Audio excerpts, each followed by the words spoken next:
Boneless kitchen. Today I am going to prepare another type of biryani preparation. As you have seen kachi biryani, pakki biryani, a lot of other biryanis also from me. So based on the request from a lot of people, today I am preparing boneless chicken dum biryani. And this is not just only boneless chicken dum biryani, this is also special chicken boneless dum biryani, because I'm going to prepare dum biryani with the boneless thigh meat, a little bit bigger chunks of pieces. Also I'm going to make chicken 65 to garnish with, and this is how lot of restaurants serve in India as a special chicken biryani. So you are going to see this, and this is a fantastic and fabulous recipe, and try this recipe. First of all, I'm going to show the ingredients which are needed for the marination. So I have taken around 750 grams of chicken thigh meat, and they are a little bit bigger chunks of meat. And now I am adding yogurt, curd, approximately 4 tablespoons, 3, 4. Then I have got here herbs and spices. So I have got roughly chopped coriander, roughly chopped mint, and then I have got 1 tablespoon of salt, 1.5 tablespoons of red chili powder, 1 tablespoon of garam masala, 1 tablespoon of cumin powder, 1 tablespoon of dhania powder, coriander powder, 2 tablespoons of biryani masala. I will give in the description how to prepare biryani masala, or you can buy biryani masala from a store also, like MDH, Shan. Go for the better ones. Now I am adding everything into this bowl.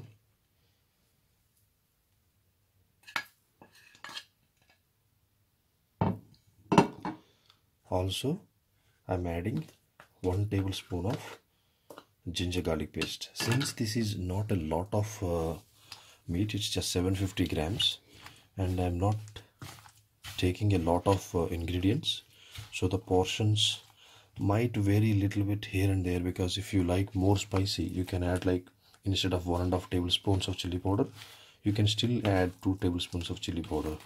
If you are very mild eater, go for 1 tablespoon of chili powder. So what I'm doing, I'm mixing this, and I'm adding a little amount of oil to this.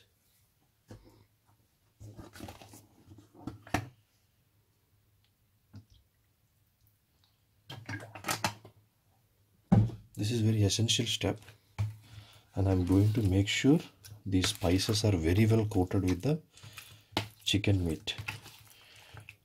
You can also add fried onions at this stage, but usually I add fried onions just before I start the preparation.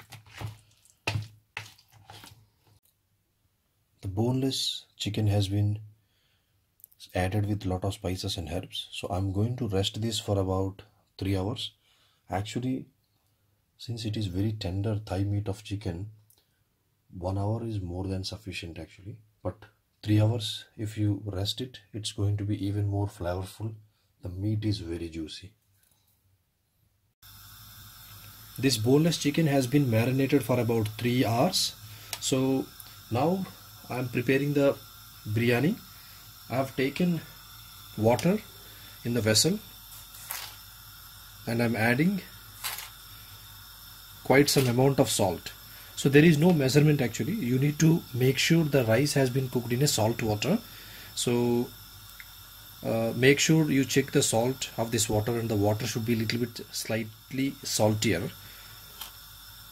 So I've added enough salt, and now I'm adding some whole spices. So I'm adding black cardamom. You don't need to add a lot.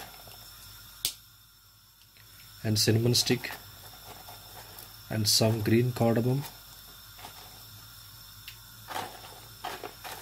So a lot of spices. I'm trying to find out cloves. Yes, some cloves,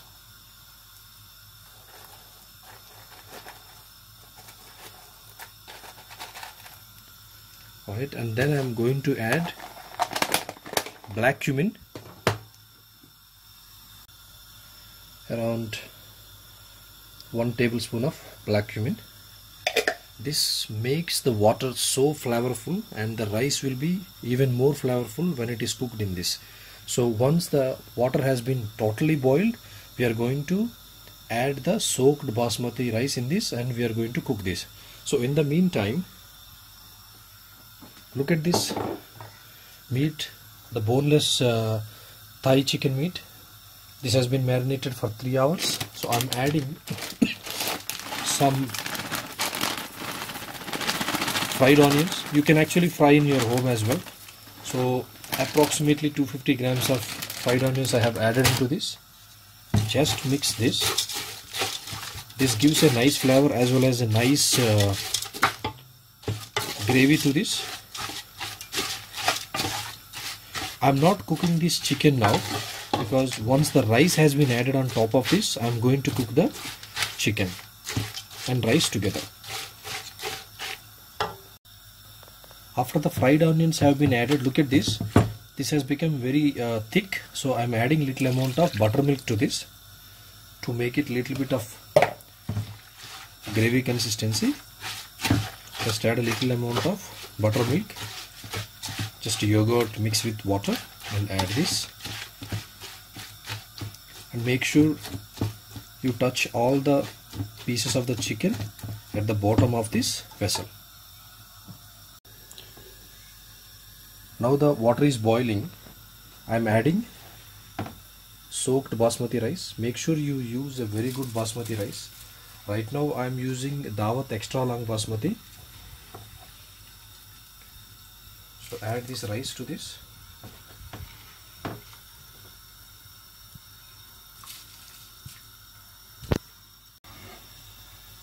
Actually this rice have to be cooked about 50%, and that goes as a first layer onto this meat actually. But now I am cooking around 70%. The reason is this is very tender chicken, and this has been already marinated for 3 hours. So I am going to cook it on a high flame for about normally 20-25 minutes if it is with meat with bones and tough meat. But since it is very tender meat, I am going to cook it on high flame only 10 to 12 minutes. So if the rice has not been cooked more than 60-70%, then the rice will not be cooked properly. So we always have to adjust the cooking proportion based on the meat type, based on the vessel. Everything is included. Not everything by default you have to cook 50% for the first layer or something like that. There is no rule like that.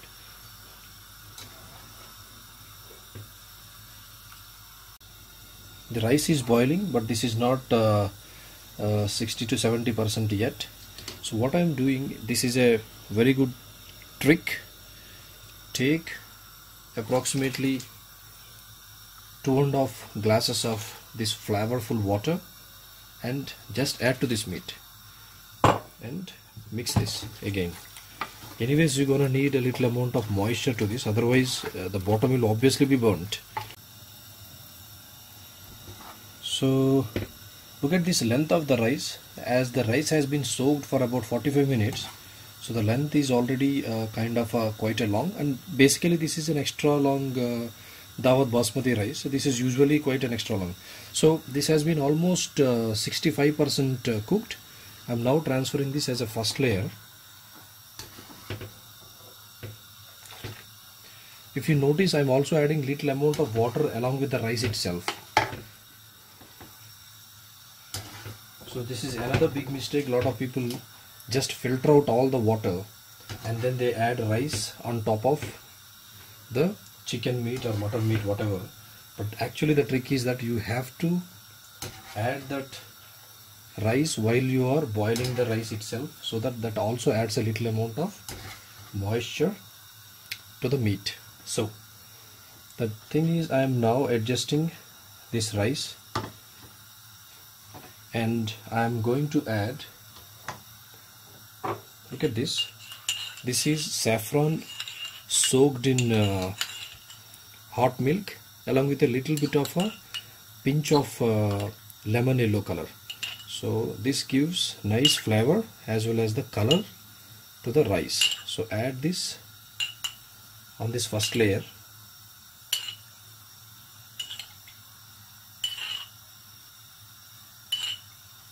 I'm just keeping a little amount to add on top of the second layer.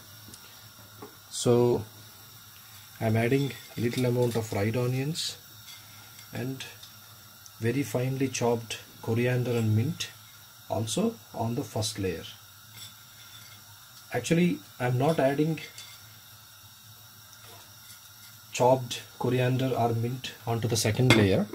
I've added everything onto the first layer. If you notice, I've just left a little amount of saffron soaked milk that I'm going to add on the second layer. So this is the remaining amount of rice. This needs to be cooked as well.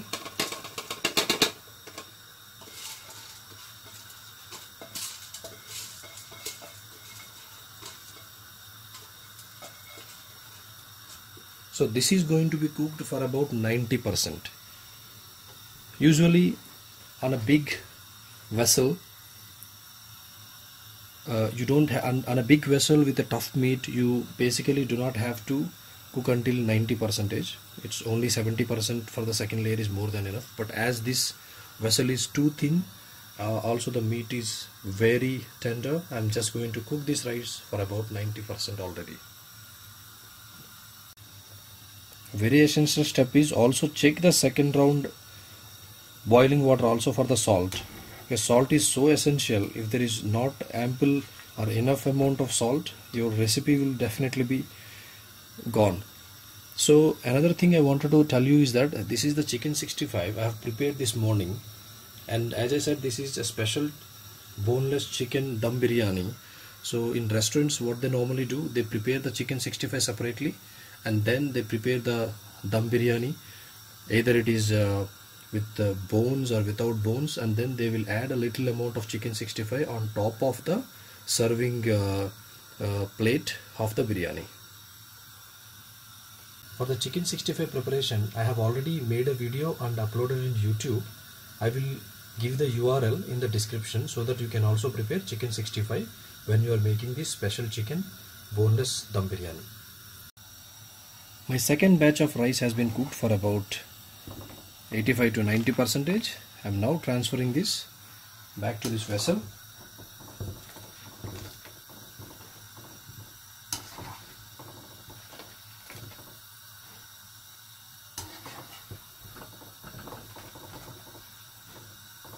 Just adjust this to all the sides.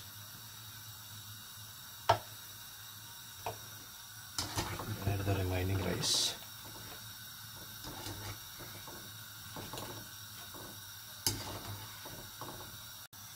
I have transferred the whole amount of rice. I am still adding 2 more glasses of water to this. Switch off the flame. The second batch of rice has been fully transferred. This has been cooked for about 85 to 90%, and then I have also added 3 glasses of water from where the rice has been cooked. Now I am adding the remaining saffron milk onto the top layer, and then last but not least, some ghee. This gives a wonderful flavor to the dish. So now I'm going to cover this with a tight pack, and then I'm going to cook this.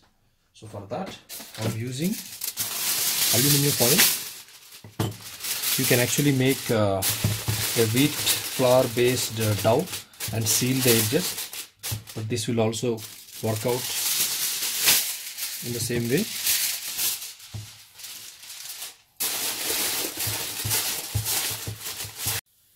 So the biryani vessel has been very tightly packed, and I've also kept some weight on the top. So I've filled some hot water, and then I've also kept on the top of the vessel.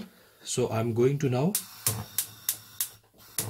cook this on a very high flame for about 10 to 12 minutes, followed by around 45 minutes of low flame cooking, and then the biryani will be ready. Chicken boneless dum biryani has been nicely cooked on a high flame for about 12 minutes, and then on a low flame for about 50 minutes, and then it is rested for about 10 minutes. Now I'm switching off the flame and let me open the lid. It's actually pretty hot.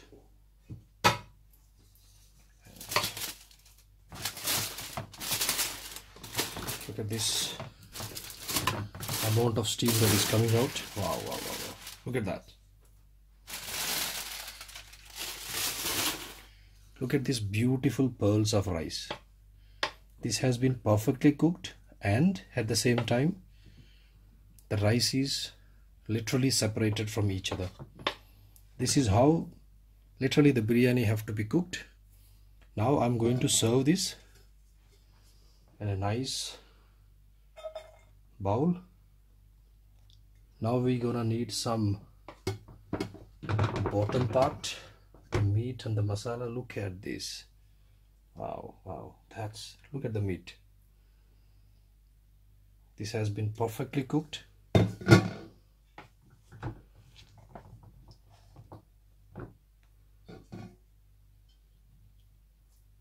Wow. Some rice from the top.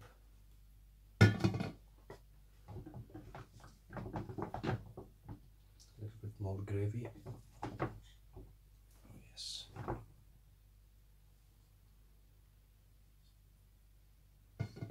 And I'm now just adding the specialty chicken 65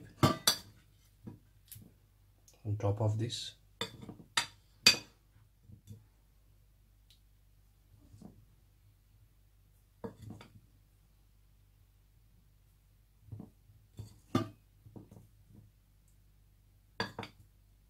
Wow.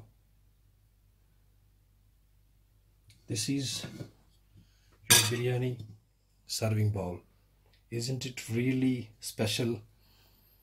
It is definitely a special chicken dum biryani. Please try this recipe, and then you will love this recipe, and then you will always make this recipe. Trust me. Please share this recipe with your friends, like this recipe, and do not forget to subscribe this channel. Thank you very much.